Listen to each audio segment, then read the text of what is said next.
And welcome back, everybody, to another fantastic episode of the TV show. I'm Jay Black, live from Hawaii. Rhea, I woke up. You're going to be very impressed with me. I had to get up at 6 a.m. It's today. so mean. It's so mean to start the show like that. Yeah, it's not right. We Well, don't like it. It's raining and nasty right now here in Philadelphia. I always say the hardest part of my job is talking to my wife while I'm in a place like this because she's got to say, the kids are really bad. The weather's terrible. What should I do? And I'm like, oh, yeah, the pool was so crowded this morning. It's very upsetting. Anyway, I'm Jay Black, joined by the lovely Rhea Hughes and also Angelo Cataldi, who is lovely to some. I don't know anybody, but some people must find him lovely. And we're here to talk TV. And I just want to jump right into it because, Angelo, I'm going to tell a quick story. You once kicked me off the air. You got so mad at me because you said, Jay, Yeah. it was a great idea for a radio bit. You said, come up with like 5 MVPs of TV. And this was early in my tenure of coming onto the show. And I wanted to get like real insidery. I wanted to give you TV from the inside. And I was choosing like VPs of development at like cable state. It was like the dumbest thing. And by like number 3, you were like, get him off the air. Done. And you texted me afterwards and was like, Jay, it you can't go that obscure. This is a regular Yeah, show for regular humans. Let talk to them like regular people. And I was reminded of this because I was looking through The Ringer, I love The Ringer. I think it's a so great do I. culture and sports website. Their top 10, I thought, veered in this direction. I thought it went a little obscure because, of the top 10, and we'll read through it. What did you think of the top 10 that they picked? And Angelo, did you think it was too obscure? And do critics do this all the time, not picking shows that people are actually watching? All right, I'm going to take you back now, God, to 1977.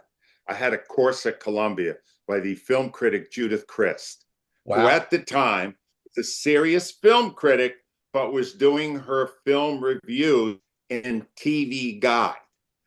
And a Wow. lot of people in that class wanted to know how a serious film reviewer could be doing that. And her quote was, listen, if you're not speaking the language of the viewers, you're basically speaking to yourself.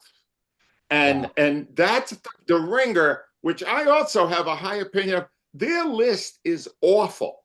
All right. I This is agree. one Yeah. of the worst lists I've ever seen. I won't do the top 10. I'll just do the top 5. Rhea, have you seen Shogun? No. Mm. It's You're 17th not. century Japan. That's a no.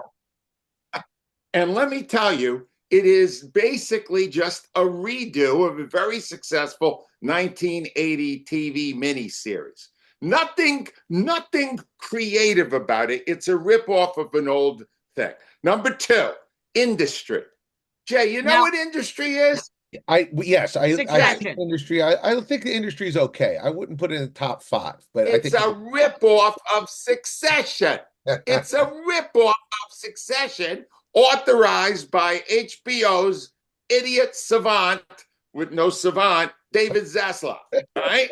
Again, not creative. It's a ripoff. Third, The Talented Mr. Ripley. We never heard that title before, did we?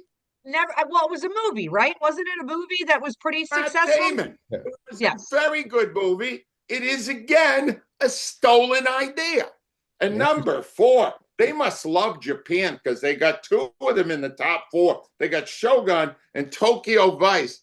Tokyo Vice, Jay, is so great that it was canceled after 2 seasons. That's right. And then number 5 is Bad Monkey, which I like, Yeah. which was Good. far Very more good. accessible to the people, the viewers.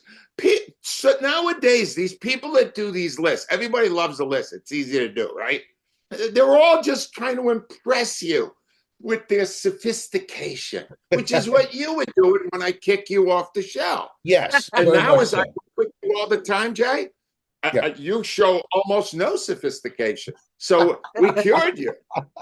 That is true. That is true. Rhea, what do you think? Do you think these critics try to go out of their way to do that, to try to show off how smart they are? Well, I think when I was reading about the guy who did it, I think he put in there that he said he lived in Tokyo. So he Oh, may have been biased. And I'm like, I think you can take the May out of that. I mean, I think I read it in there. Here's what I will say, and I'm with Angelo. The only show I watched in that top 10 was Bad Monkey, which was terrific. Again, probably should have been ended after 6 episodes, but it's absolutely worth your time to watch. It's great. I Right. will say, so I went through them all. I was like, yeah, Fallout. I don't do apocalyptic. That's not for me. Huh. I did I did find some things that I might be interested in. English teacher, which was in there. Expats. Although I have a question. Does Nicole Kidman like her family? Because I think she works 24/7. And God bless her. I Yeah. mean, she is still getting work. She's still terrific. That looked at, I don't do vampire stuff. The evil one looked interesting to me when they described it's about demons and that the demons had trouble doing a Zoom call. I'm like, okay, that kind of sounds That sounds funny. I funny. might It watch does. it. Yeah. But yeah, all of these shows, and like Angelo stated, the top five are just rehashes and stuff I won't watch. Couple of them intrigued me that I might watch them. But if you're doing a top 10 list, it's a top 10 list of shows that people have watched, Yeah. not what you are recommend. Yeah. We come on here and Right. recommend shows to watch that might not be in the Right. mainstream. That's what our show is. Top 10 lists should be top 10 list of what people are familiar with. Agreed. That's why everybody should ignore all other critics and only listen to us. Now, Yes, Right. Rhea, forget you. You are a cord cutter, right? Like me, you don't I have am. Yes. anymore. So this next story intrigued me because the Paul Tyson fight Mhm. was so glitchy on Netflix that a group of Yeah. users have gotten together and are suing Netflix for a class action suit for lying to their audience about what they can deliver. And I was thinking about the early days of cable. When it would get stormy out, I know it's stormy back home, and your cable would go fuzzy. I never once turned to my dad and said we should be suing Comcast about this. It's just you put up with it. You think they have a case here, or is this just people searching for money? Now, here's what I think is people sue all the time. Like you can sue successfully if you have accidentally spilled hot coffee in the drive-through and get $10 million. Yes. Okay. Those lawsuits work all the time. Like I'll occasionally get some stuff from big companies that belong. You were part of a class action lawsuit and you are getting $1.88. Yeah. It will cost me more in gas to drive to the bank to actually deposit that check.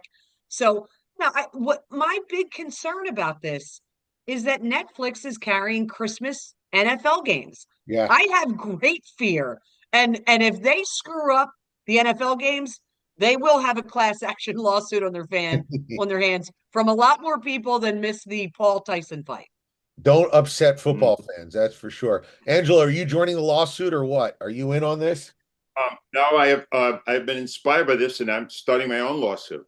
And it's something we should have all done as sports fans years and years ago. I am just suing the broadcast team for insulting my intelligence and creating pain and suffering. Because those were the worst, that was the worst Yeah. broadcast It team really in was. sports history. It Yeah. was so bad.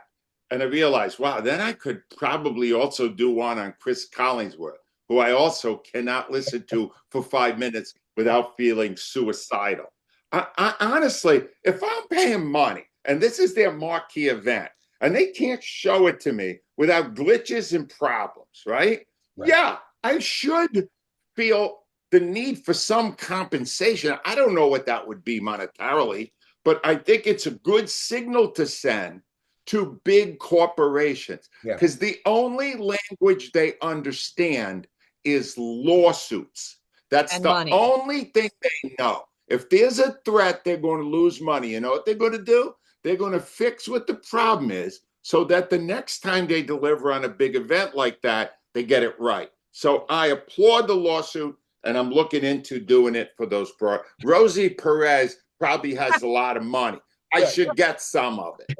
Angela, but she's a boxing fan, so she should be allowed on TV to talk about boxing. That's just how it works. Yeah, I it's just great. on a quick side note, Amazon does a good job, maybe not with the broadcast itself, but they don't Al look. Michaels is coming back, by the way, for another year.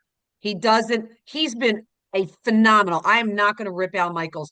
He's been phenomenal No, for like 50 years. Yeah. He doesn't have the energy. No. So he just he doesn't. doesn't. And You're right. I'm surprised he's coming back another year. But Amazon does a real I enjoy the broadcast on Thursday nights. Absolutely. Absolutely. All right. So Rhea, let's talk about this because we're gonna jump in with Jeselnik in a second. Did you happen to see the article I sent over about Taylor Sheridan? Yes, The I did. Vulture did an amazing article. Taylor Sheridan, if you don't know him, we've talked about him a lot on this show. He's a former actor, and I guess he's still an actor because he puts himself in his own shows, who has an empire at the Paramount Network. He's got 9 TV shows that he's either created or co-created. He writes a bunch of them himself. And his flagship show is Yellowstone, which is still the most popular show in America right now. And he put himself in Yellowstone. And I'll put the article in the podcast description. You have to check it out because it's hilarious. But Taylor Sheridan made his character the coolest guy alive. Every girl wants him. Every guy wants to be him. He basically made himself the James Bond of Yellowstone. And is this not the most embarrassing thing a human being can do? Does he have a right to do this? I mean, it's his own show, but don't you kind of feel like, come on, Taylor, this is just sad. Listen, we all like if somebody would ever do a show about my life and it would be really boring. Like I want Sandra Bullock to do it. If we want to go lower, I want Jennifer Lawrence. I want like really super attractive women so that when people out there think of Rhea Hughes, to go, wow, Right. okay, But I mean, this happened. Angelo just brought up Chris Collinsworth. Chris Collinsworth's son, Jack Collinsworth, got a network gig that he did not deserve. He's Right. not very good. On the flip side, Ian Eagle, and you and I know Ian Eagle, tremendous play-by-play.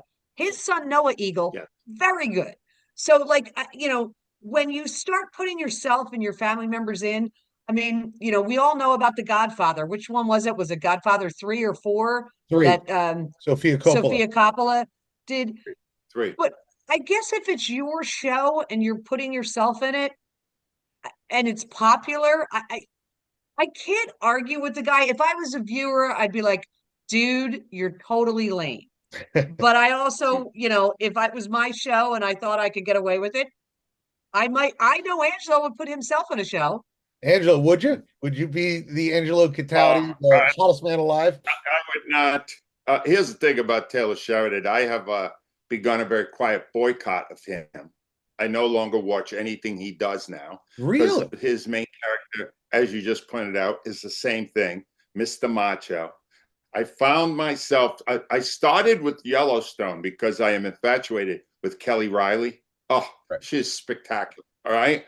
But then I started, I don't like, I didn't like the rest of the characters. There were all these macho types, and it just made me feel less masculine.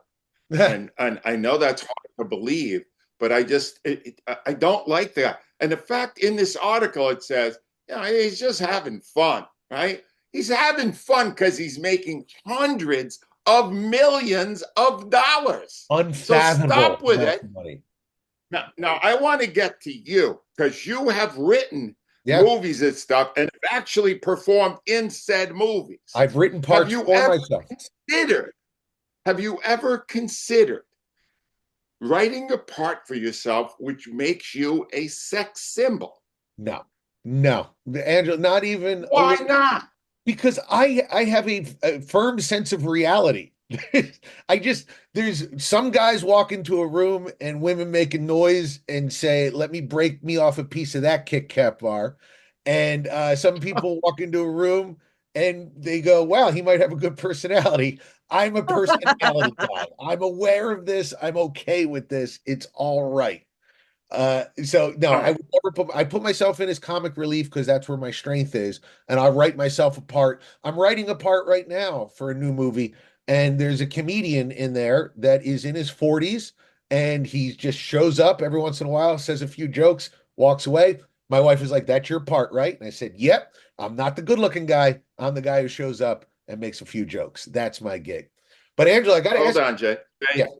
Jason Segel, a comedic actor like yourself, in one of his movies a while back, showed Full Frontal. Yes. Right? if the script required it, would you expose your penis? Only if I could be assured that they are using widescreen lenses so they could get the entire thing in frame, Angelo. I wouldn't want to. If we're doing a 3D movie, maybe not. I don't want to scare the audience in a situation. So yes, of course I would. Of Well, course you. Taylor Sheridan, have you seen Landman yet? Have you watched No. the new? I really liked it. I watched it on the plane to Hawaii, and I got to tell you something, Angelo. Look up what Ali Larter looks like right now. You might remember Yeah, her I love Ali Larter. from Landman, where is it? that's on Paramount Plus. I think there are Okay. 4 episodes in. I watched the first three. It's Billy Bob Okay. Thornton, and Ali Larter plays his ex-wife. Oh, I like yes. him. Okay, yeah. Yeah, it's good. I'm It in. is I'm very in. good. And Ali Lauder might be the most attractive 48-year-old woman who has ever lived. She is just phenomenal looking in this thing. To the point where I got She's not Wi-Fi on the as plane so I could look up who I was like, what's going on? Who is this? She good. uh, What happens on a plane if there's a nude scene you know, and that's there's interesting. somebody sitting next to you? What do you do? So I fast forward real quick. What do you do? I had personal experience with somebody who's on this show, and his name is Angelo Cataldi. You forgot. We were going to spring training, and I was new to the laptop thing, and I downloaded a movie, and I'm literally sitting next to you. And also the nude scene came on, and you're like, "What are you watching?" I'm like, "I don't know when I'm trying to hit buttons." You were Oh, literally that's sitting right right. next to me. Yes. Yes, but I handled that smoothly. You yelled to the entire cabin there was nude scenes. Well, that leads actually pretty good into our next topic. Public offensiveness and Anthony Jeselnik. Angelo, I got to be Yeah. honest. I rewatched the Jeselnik special because I thought it was that good right before we did this. We asked our audience to weigh in. If you weren't listening last week, and I don't know why you wouldn't be, we were talking about the new Anthony Jeselnik special on Netflix, Bones and All, and offensive comedy in general and how people get away with it. And we got Dave L wrote, I'm a huge fan of Jeselnik, but I found Bones and All not funny at all. Very disappointed. Dave, I got to disagree. Anthony Jeselnik has been doing stand-up for 22 years. He gets away with it because the audience knows he's a decent guy, and dark humor is done with a wink and a hidden smile. Angela, you're shaking your head. Do you disagree with that sentiment, or? No, he gets away with it because it's funny. Yeah. And he is proving something. And I'm gonna put him in a very, very elite category. Richard Pryor, Yeah. George Carlin, Eddie Murphy, Sam Kinison. He's with them. Those guys got away with tons of stuff when they did it for Yeah. the same reason. They were funny. I'll bring up Tony Hinchcliffe, the guy that performed at Donald Trump's rally at Madison Square Garden a couple of weeks before the election. And he thought he would roll out some defamatory Puerto Rican remarks, right? I think it would have played if somehow it was funny and it rolled back on him. See, Yeah. what Jeselnik ends up doing is he rolls it back on himself. He is also in his routine, his persona he's created. He is also the butt of a lot of the jokes that he tells. Right. He's what do they call it? He's Deprecating. somebody that, yeah, exactly. And that's why it works. And I realize he's delving in some real tentative areas. Nobody's going in a lot of the areas he's going in with this comedy. To me, it's Anthony Jeselnik, Bones and All on Netflix, and I think it's among his best work. I think he's terrific. I have a thought about Anthony Jeselnik. I want to get to it, but I want to get Rhea's opinion because I think you tried it and stopped after 5 minutes, Rhea. Did. So I'll be really honest, I had never heard of him before.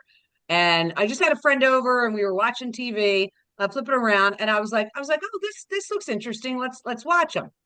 And I will say through like the first 7 minutes, we kind of laughed. I was like, okay, this is kind of funny.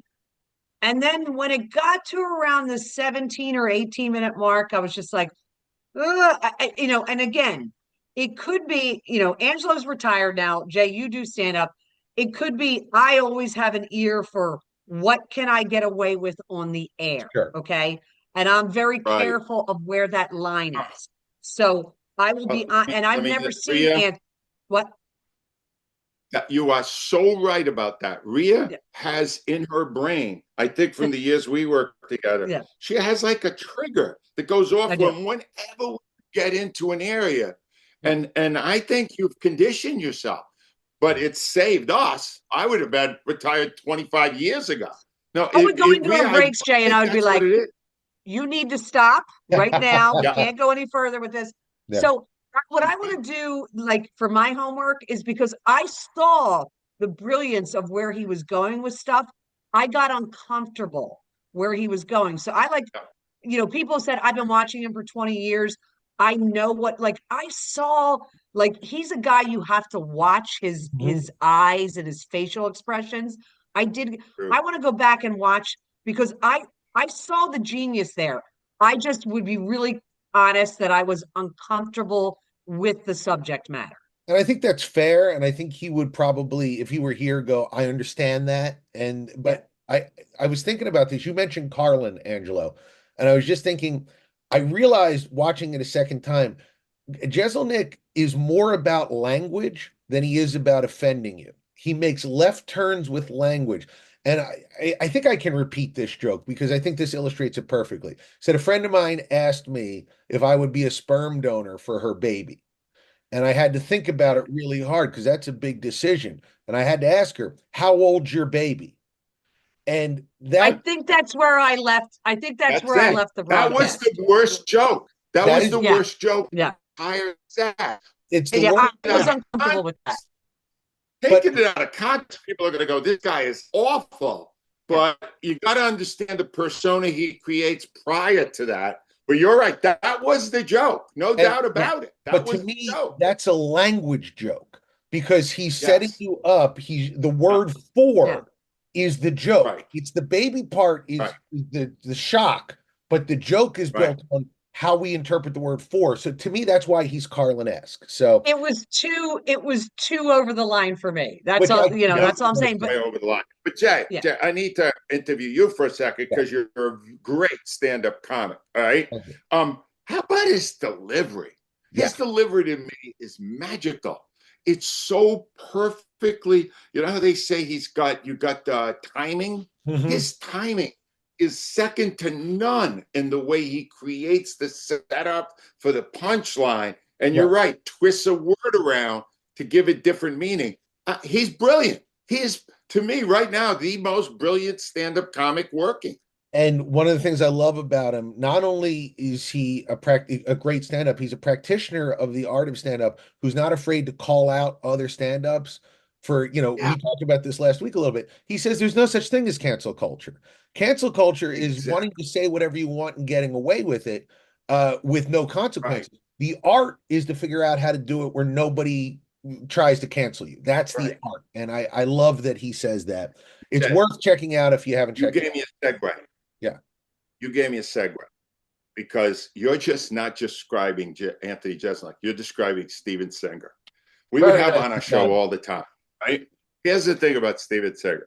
He didn't care to tell you that all these other jewelers were a bunch of phonies. He would say it. Yeah. When he says the other corner of 8th and Walnut, he's referencing a jeweler. I don't even think they're there anymore. Who I'm on the other corner. I'm different than all these other guys on Jewelers Row. And that's what makes him great because he's honest. Honesty these days in the era of technology and social media, to just have somebody who's honest about what he's selling and how much he's selling it for is unique and refreshing. And that's why, as we are about a week and a half, 2 weeks outside of Christmas right now, go to the other corner of 8th and Walnut. Steven Singer will give you honesty the way no other jeweler will. Absolutely. and I will say this, like you said, Andrew, about 2 weeks out from Christmas, it will be the easiest Christmas shopping you'll do. You will go in, you know what you want, you know what you get. You're going to give them your budget, tell them what you're interested in. They are not there to torture you all day. You will be in and out with a spectacular piece of jewelry for the special person in your life at an amazing price. Not on sale because all he does is amazing prices every day.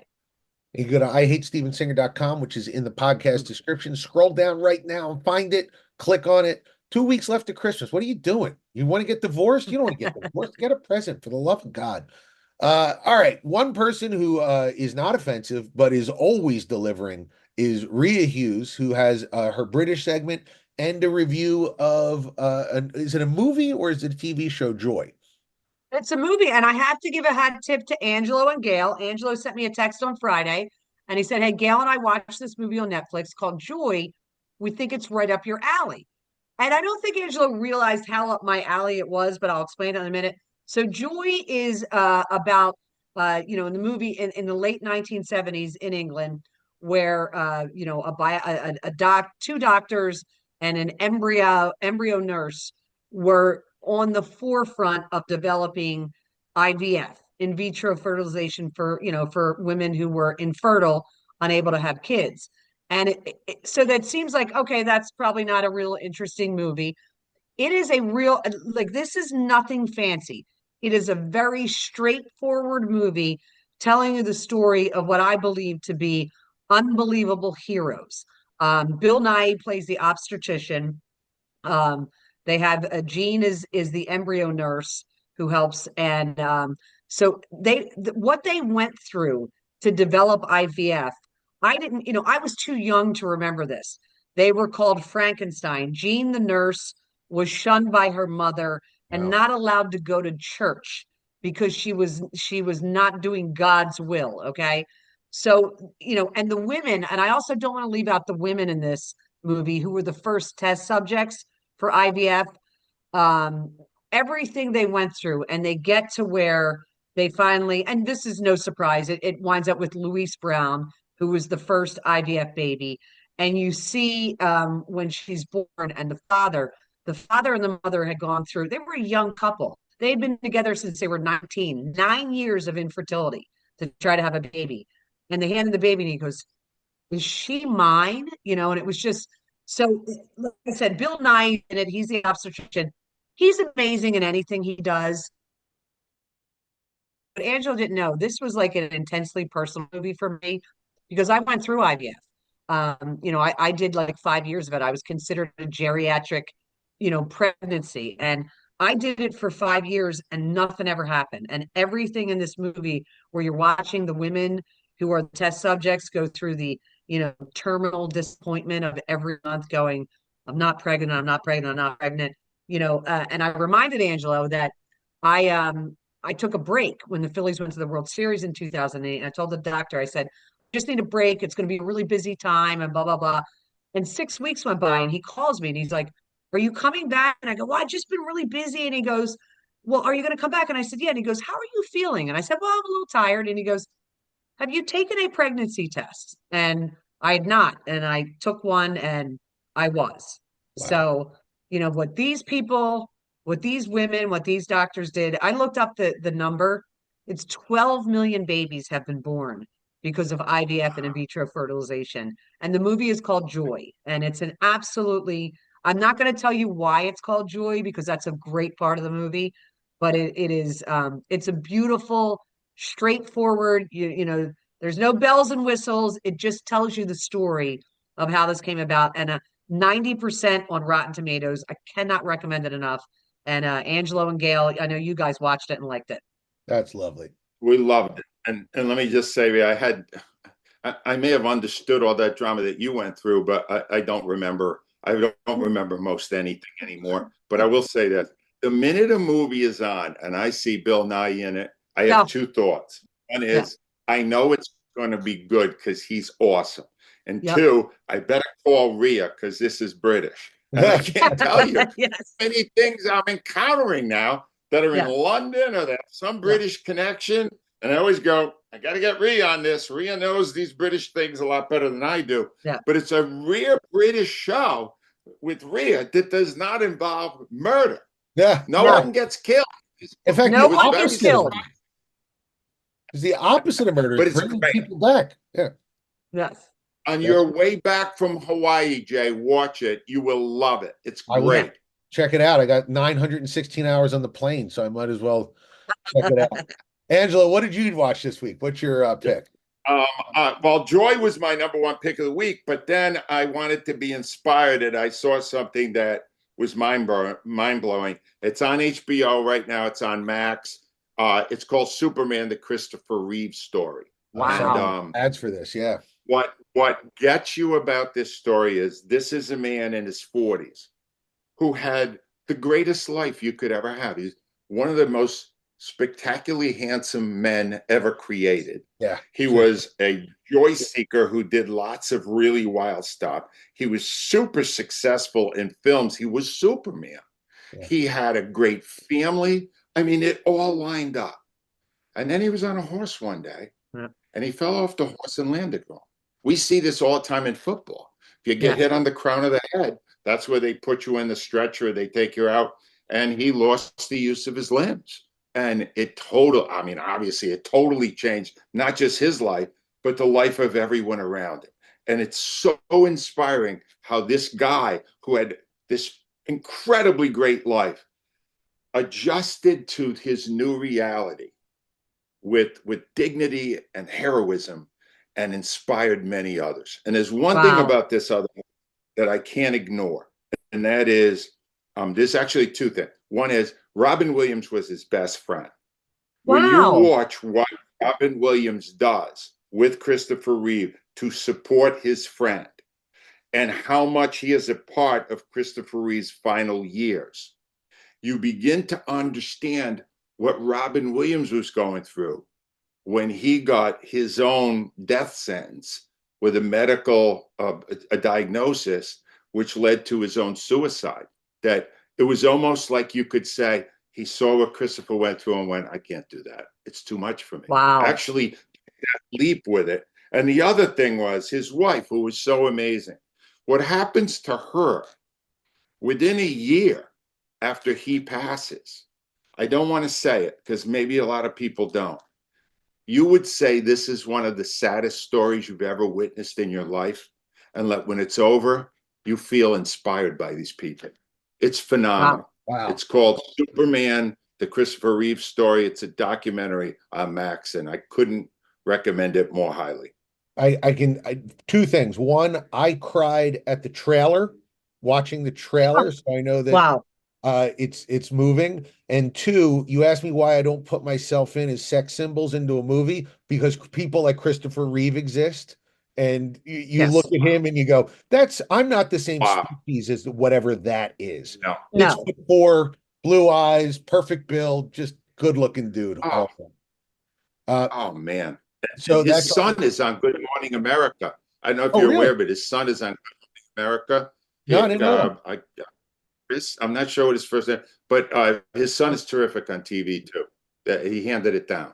It's great. Powerful genes right there. And I want to end out, Angela, you've often challenged me to talk about something I don't like.